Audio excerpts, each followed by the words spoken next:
I just want to show you guys what we have here in Onshape.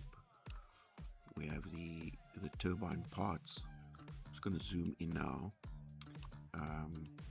Inside the turbine, we've got these recesses where we can put in different sized jets, and the jets that I've designed here is this component that fits in here, and it's wire cut. So we've got zero tolerance machining, which we've used to fit the jets, these jets, into those recesses.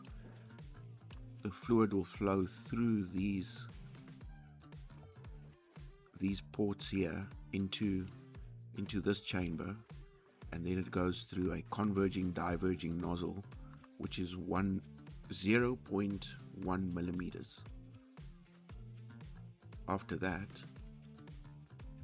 the fluid will go through the converging diverging nozzle and expand and accelerate to up to 4 times the speed of sound before it hits the blades.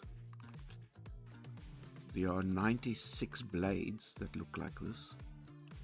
They are 0.35 millimeters thick stainless steel, and there are 97 of these spaces, which are also 0.35 millimeters thick, which are packed in the Tesla turbine rotor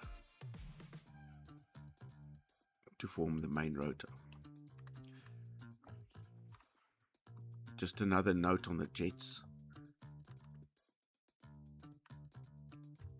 As you can see by the drawing, there are four jets, and we can turn them on 1, 2, 3, or 4 of them.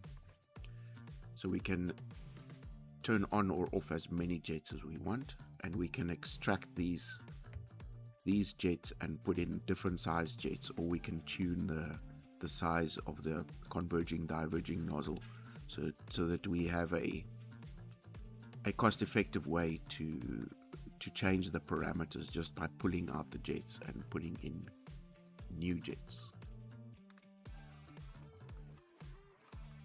This drawing took me absolutely, I don't know how many hours, days. But here's the full rotor. I haven't done the exploded view on the full rotor yet, but there it is. Fantastic.